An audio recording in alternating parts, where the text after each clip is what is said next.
Thanks for joining us for the Industry Choice Awards. We're going to go ahead and get started.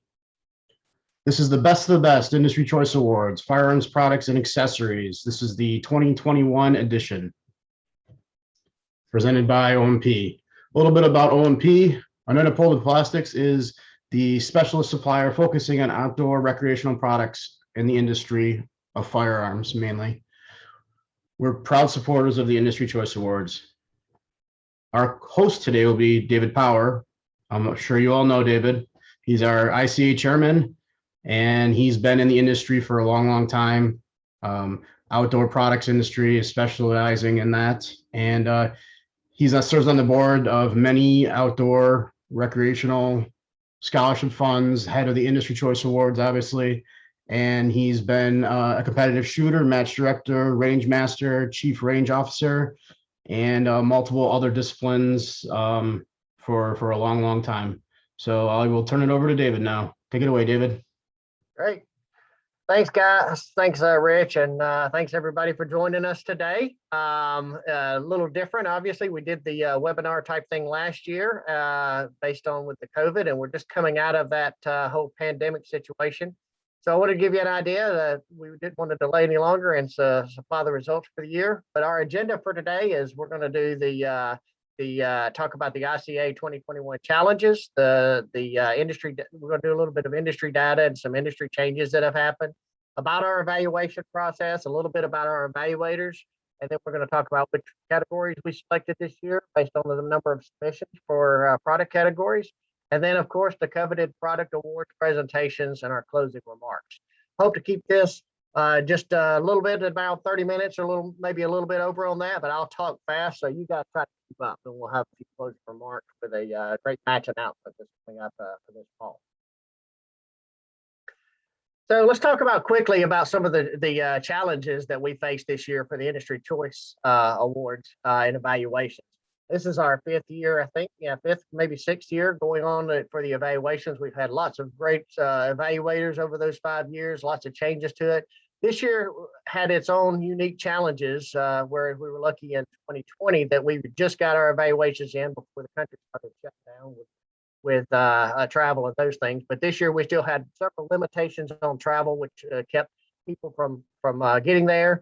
We had a short supply of ammunition for the submissions this year based on the ammunition shortages in the U.S., which concerns me, some people that have ammunition shortages.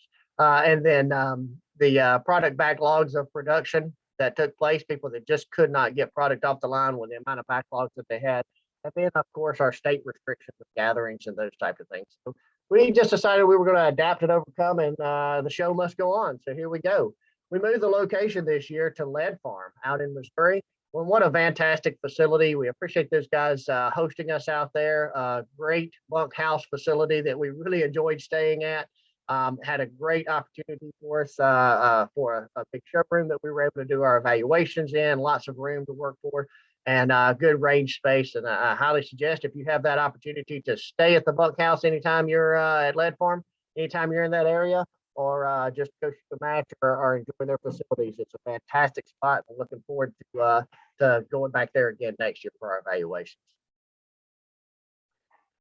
Another one of the challenges with the product backlogs, and I thought we'd talk about a little bit of that about the industry real quickly, which is, we saw a previous record of in 2019 of 28 million federal firearm background checks.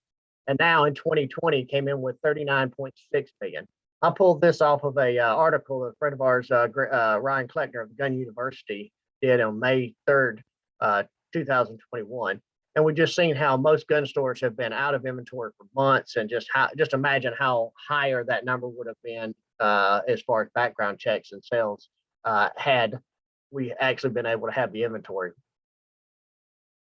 This is the NICS background check, just as a graphical representation. You get an idea that we've really enjoyed lots of successes from around that 2005 range all the way up into where we're seeing these spikes that we can't even call them spikes anymore if you look at the way the background checks have continuously grown. So we do see the challenges in our industry. We see the challenges of supply chain and being able to get it, but this is the good times. I always say, people want to know when, wish you recognize that these were the good old days. Well, we're in the middle of the good old days right now. And so we're looking forward to celebrating our successes of the industry. So in order to add a little bit to this, we did a buyer motivation survey. We selected a group of folks that submitted in data from some surveys that we asked, just to get an idea of what the general population was doing as far as being motivated as far as buying products are concerned. So I'll just go through these real quickly. Thought it'd be a little added benefit. One of the questions we asked was, what was your most influential factor in purchase of firearms? And if you'll recognize, the really cool part to that was that the brand reputation and experience was significantly one of the major influential factors in the purchase of firearms. So almost 50% of that. And what's not surprising is to see price as a lower level on that. We always think that that's the case, or people maybe not driven so much by price, or sometimes we think they are driven by price, but really the brand reputation and experience and value seem to be some of the higher percentages of what the motivations of firearms buyers were looking at. And this is beyond just our evaluation team. We opened this up to several different markets to try to experience that and get data for you. And then on the motivation survey, if you'll look at it, when we took that down, we took from that motivation to rank those influential factors of purchasing a firearm. So if you look at the scores highlighted in yellow over there, the value and the brand were the top two, brand being number one, value being second, right behind that. But slowly behind that in their ranking order, price did come in. So even though it may not have been a driving factor is the price, but it definitely was a high influence for the purchasing of a firearm or optic. Another piece we did on here was new product information about where asking this group of 60 plus people on how they would learn about new products that were offered in the market, because we thought that'd be good data to give back to the manufacturers as a service to say how are people learning about your new products when you launch them.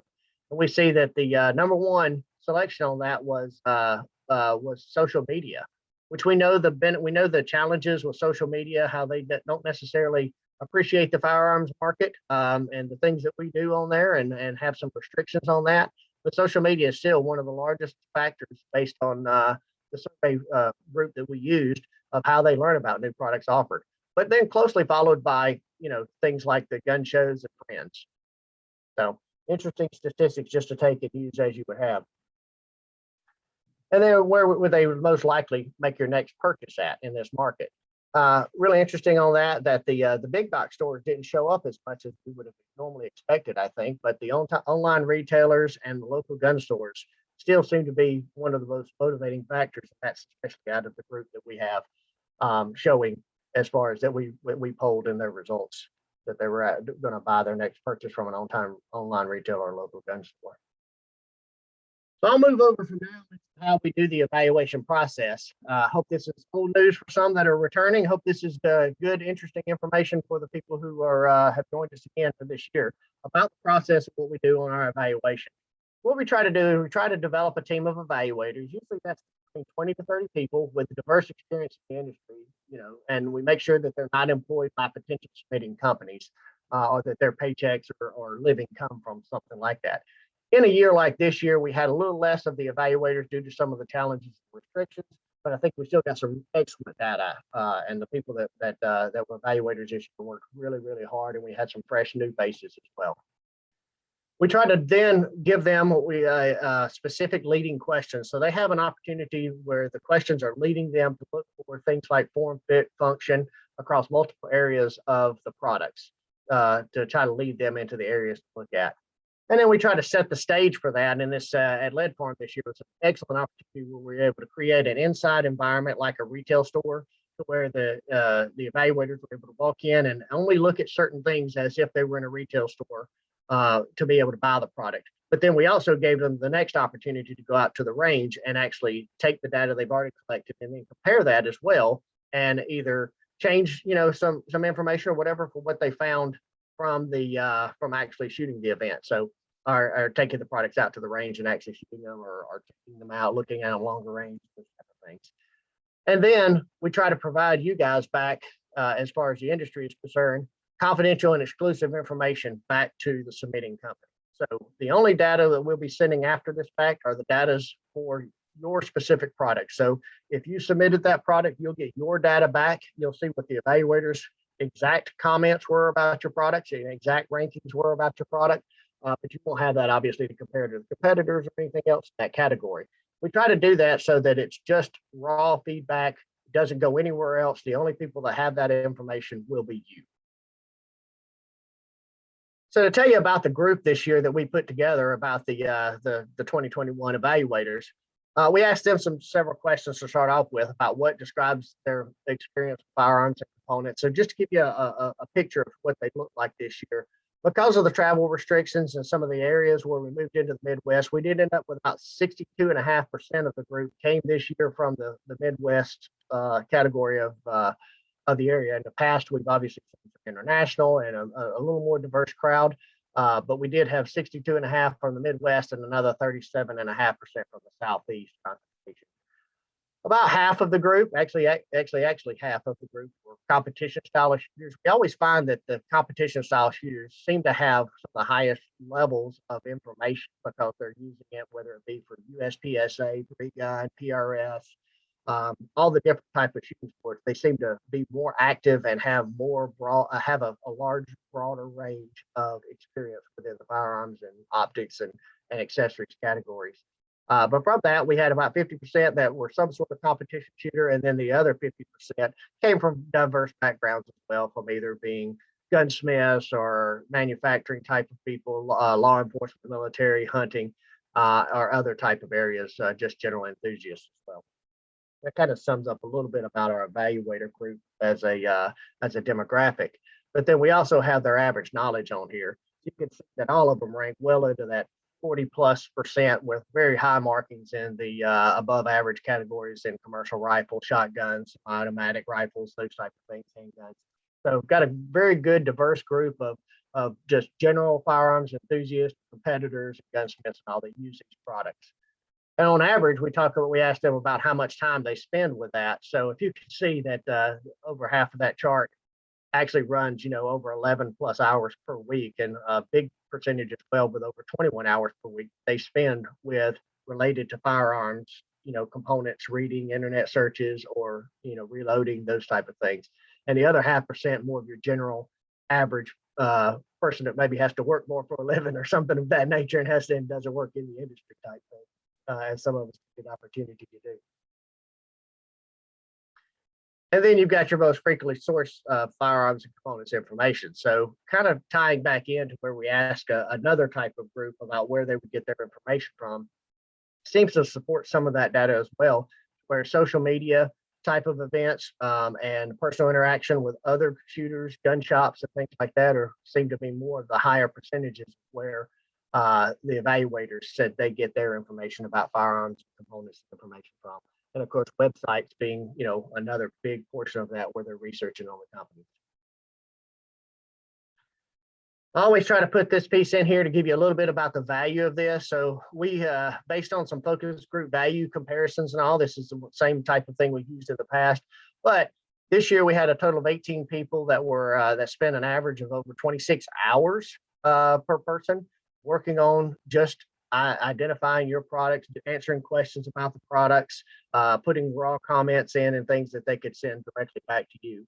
And we always try to give you a little bit of an idea that this costs nothing back to the manufacturer. This is a service we try to prepare, gather that data and give good information back. And if you try to build this type of group with just 8 people, you're talking about $75 a minute, something that would cost you over $10,000, whereas we built a group a little lower than we'd like to have this year with only 18 people versus the 20 to 30 we usually have.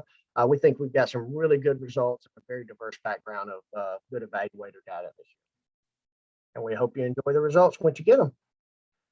So without further ado, this is the real reason we're here. We're going back to the Product of the Year Awards. And I want to start talking about, and I know everyone's excited to see who the winners that the evaluators selected this year are.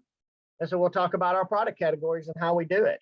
So the product categories are created by the number of submissions. We have some of our staple categories that seem to be consistent, but we also have a point where we pivot each year based on the market trends and submissions. And you'll see that with about 2 or 3 new categories that were added this year, just based on the pure number of submissions that were put in. And if we have enough submissions in that category, we'll create it and put it as a competition to its own. So we'll give you a little more information, a little more data about it. So our categories for this year are the standing. We started this last year with the Frank DeSomo Innovation of the Year. This is, we'll talk about that a little more. I think that's a very coveted award, and we'll talk about Frank and why we came up with the Innovation of the Year to honor Frank and his inputs to the industry. This year, based on all the things going on within the market and all, we actually had several submissions. So we have a brace pistol of the year. So that's a unique category where we've had a few brace pistols over the time, but this year we had enough submissions to actually create its own category of brace pistol of the year. We had a 22 caliber of the year. 22s come on very strong in the market with some of the precision shooting 22 matches that are popping up all over the country, as well as other smaller just fun guns and things like that that taken place. So we had enough submissions in the 22 caliber category this year to create its own category. Back and something we did a few years ago, we had several suppressors. We were able to do that again this year with the suppressor category. Very excited to be able to have suppressors back in and do some comparisons on that. They're always fun. I don't care who you are to enjoy and put those on different guns and try the suppressor category. And we had a great opportunity to do that again this year. Our standing category of accessory of the year, we were able to actually even split up in the blue there the optic category into 3 categories this year. We had a value category, which was $1,500 and under for scopes and those type of components from that aspect. Had enough submissions in there to do a lot of comparison with. And then on the red dot, with same situation, we had several different ones where it's always been difficult to try to have just a few red dots and multiple scope optics in there. We were able to actually split out and have a red dot category this year. And then the optic of the year, which is overall in that $1,500 or more for the premium type of optics. We have a premium accessory, which is a standing category we had most every year. Can still carry firearms, shotguns, and of course the coveted handgun of the year and rifle of the year. Let's talk first about our trophies. The trophies are ready. They will be sent out directly after this show within the next week. Trophies are ready to go, and we will be sending those directly with to the contacts at the locations to their addresses, and then your data packages will be following directly after that too, electronically, so that you'll be able to see how the actual raw data from the evaluators came this year. And our first trophy this year is going to be under the 2021 Frank DeSomo Innovation of the Year.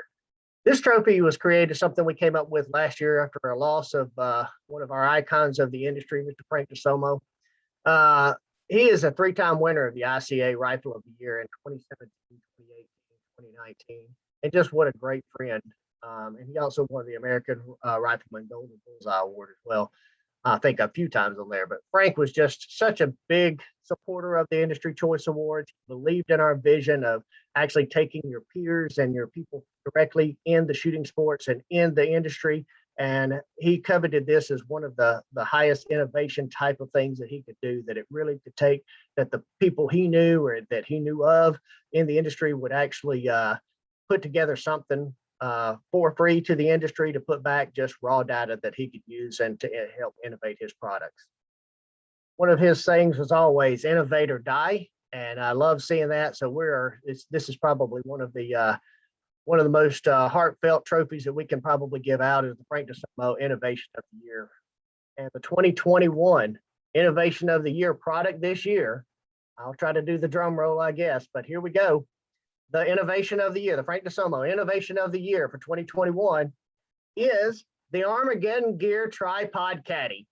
Now, this is just one of the coolest little things we've ever seen out of here. And just you think of a company like Armageddon Gear and how they've just dominated into the precision rifle shooting market, and to come out with this fantastic tripod caddy just really had people, just the evaluators, rolling over to check it out, just from the fact whether they were thinking of being a range officer for a weekend where they were having to sit behind a spotting scope the whole time, a PRS match, or whether they were thinking of, chasing some big elk in Colorado. This little package of the tripod caddy was just so well thought out and had so many different little features and benefits that it was clear from the evaluators' information that this was by far became the Innovation of the Year. And I think Frank would have been tickled to death, to see that that type of innovation in the market continues on, even though it's not being a firearms component, is definitely within our industry. And congratulations to Tom Fuller and Melissa and all the team at Armageddon Gear for just a great innovation, a very innovative product, and we're happy to have it in the market. And our next winner for the 2021 is the Brace Pistol of the Year. This is the ADM 223 pistol. What a cool little thing from American Defense Manufacturing. We've seen all the political mess and everything going on with pistol braces. So I think that kind of motivated more brace type of submissions and such for this year. But when you put your hands on this ADM 223 pistol, it was just a pleasure to look at. The craftsmanship was very evident in every piece that they did on it. You could tell the attention to detail, that it just wasn't just another product, but it really had some great thought into it. So congratulations to American Defense Manufacturing. I believe this is their first year of submission, and here they go, walk away with the Brace Pistol of the Year. So congratulations, Tom, and that whole team at American Defense Manufacturing.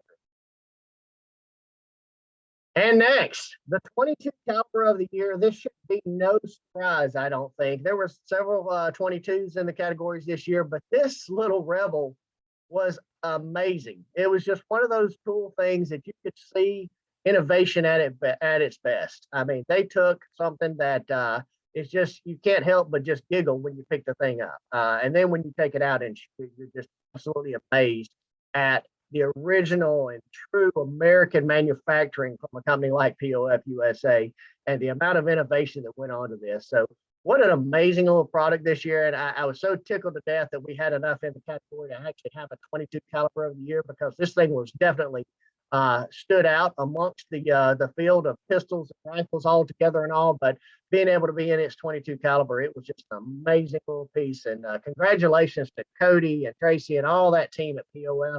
What a great innovative product, and well-deserved award for this year for 22 caliber of the year. And next, our suppressor of the year.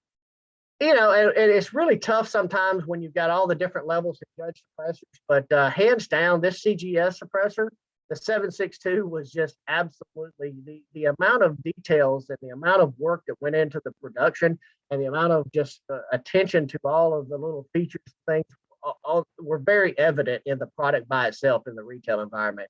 But that didn't hold a candle till you screwed that thing on, and we used it on several different platforms. And when you got to shoot that thing, hands down, you could see that these guys were really doing some engineering, really doing some work. And the CGS suppressor was just very clear to be the suppressor of the year this year. So congratulations to that whole team, Bobby, and that group out there. You guys keep up the good work, because this is a fantastic suppressor. I can't wait to get my hands on one personally. So I think that's time for me to turn in my tax stamp. And the accessory of the year. This is one of those just Cinderella story, I think, type of things. I think Ergo Grip, for the 5 or 6 years we've been doing this, have submitted just about every year and always ranked really high as far as accessories are concerned. But their latest version of the 4020 flat top grip was just absolutely, I think, just surprising, to the point that it filled such a need in the market. We mounted this thing on several different versions, checked it out, but the cleanliness, the clear, the feel, just, you know, it's one of those things where it's really hard to judge until you put it in your hands. But Ergo Grip, after all those years and ranking very high, this year's the year, and they took the accessory of the year with their 4020 flat top. So congratulations to Mira and Will and that whole team, Debbie, out at Ergo.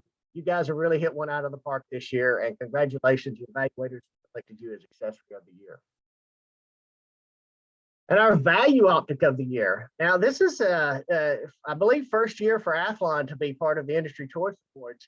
And great, we had a good value type of category this year, because we've got some very high-end scopes. You got some mid-range scopes and all that. But I'll tell you, if you want to think about something that's priced just right and a good value, the glass on this optic on the ETR 1 to 10 was just beautiful, clear. You start to see these guns, especially out in the Midwest area and surrounding type thing, where people are recognizing that this is an outstanding value scope that doesn't break the bank. It's priced where it needs to be, and has all the features and things you want. So Athlon, thanks for coming on board this year. And guys, congratulations. What a great win this year for the value optic of the year. Congratulations to that whole team with Kevin and those guys.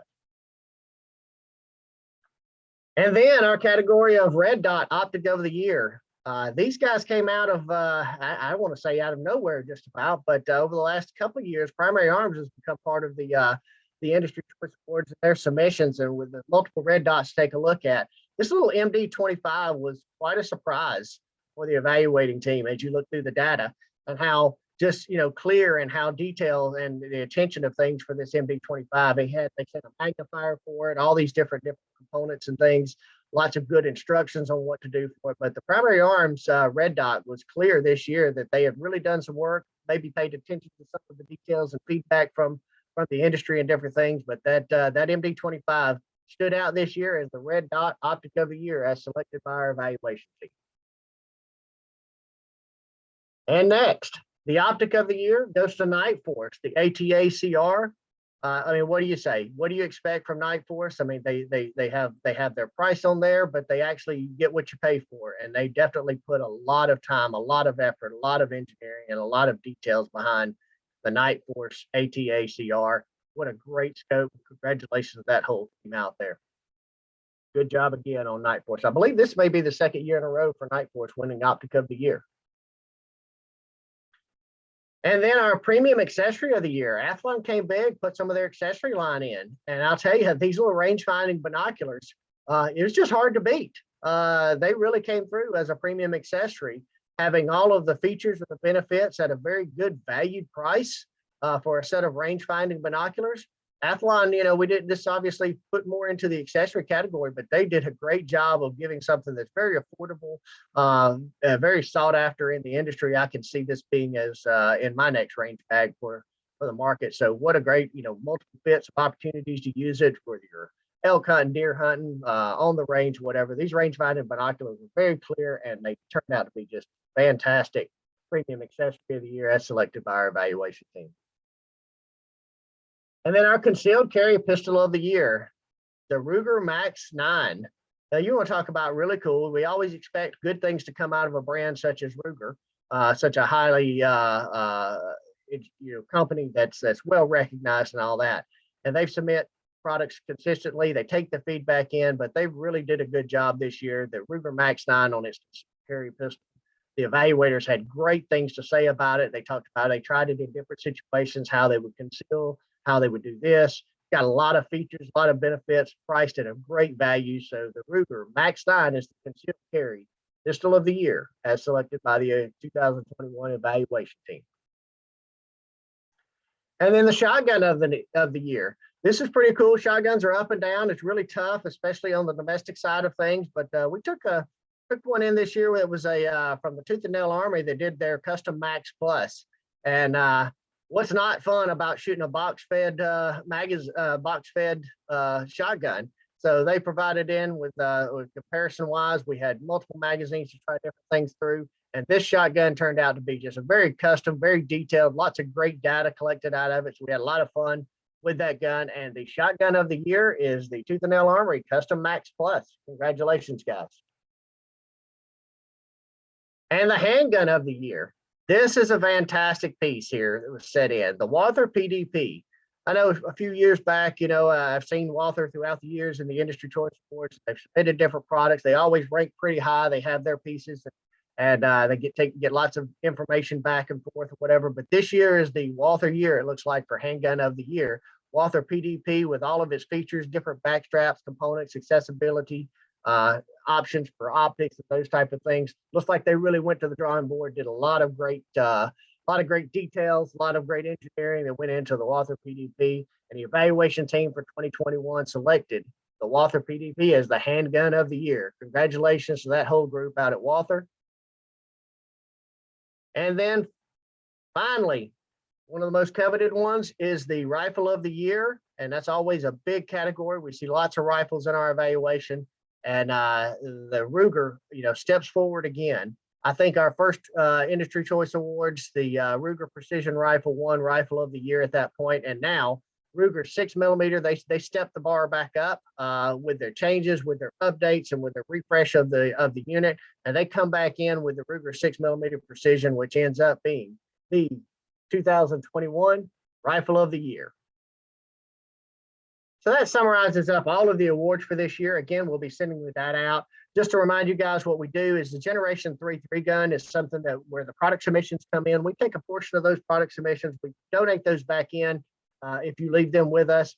We donate those back in to support our junior shooters out in the market.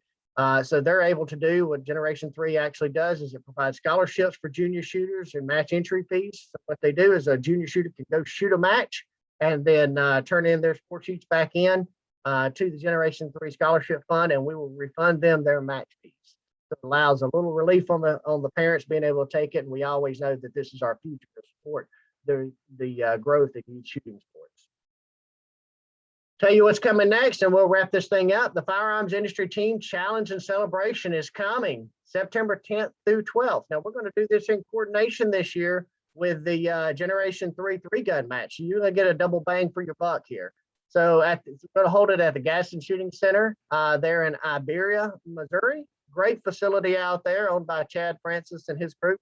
He has a great facility, great opportunity for us to come out, great range, and the Generation 3 3-gun match will be going on at the same time. And we're going to have 7 stages of fun shooting events and celebrations each night for the firearms industry. We hope you bring your team out. You'll see the little thing there. There'll be some follow-up information asking for registrations. Simple stages from the fun oriented type of stages to be running on at the same time that the Generation 3 3-gun match is going on. And then we're going to top it off. You'll see Sunday, the junior shoot-off. So we're going to try to time that where your stages are finishing out right about the same time that we can be over there for the junior shoot-off and see these 50 some odd youth shooters across the country in action with their teammates and all. It's just a fun event, and it's a great facility to have a lot of fun at. We celebrate each night and have a great time during the day shooting different fun stages. What a great opportunity to mix in with the people of the industry from you, the manufacturers of these products, and get to know things just a little better as far about where the products are going and what they're being used to really relate. Quick final notes on here. 2021 data will be sent to each contact provided from the submitted product. So when you gave us contact of your information, that data from our evaluators will go in its raw form directly back to you via email.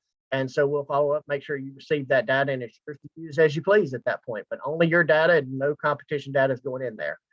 And then our trophies, of course, will be shipped out directly after to the company contact. They're ready to go. Rich back at the plant will be wrapping those things up and shipping them to you.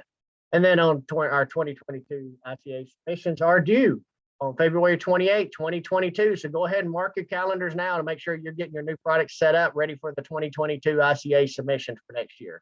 You can always contact us at industrychoiceevaluations.com or at nitamoldedplastics.com for the details about the 2022 ICAs. And I want to personally thank all of our team back at Oneida Molded Plastics and all of our group for allowing us the opportunity to do this and to share this type of data collection and information back to you, our industry. Thanks, everyone, and have a great rest of the year. Hope to see you on the range soon or one of the shows.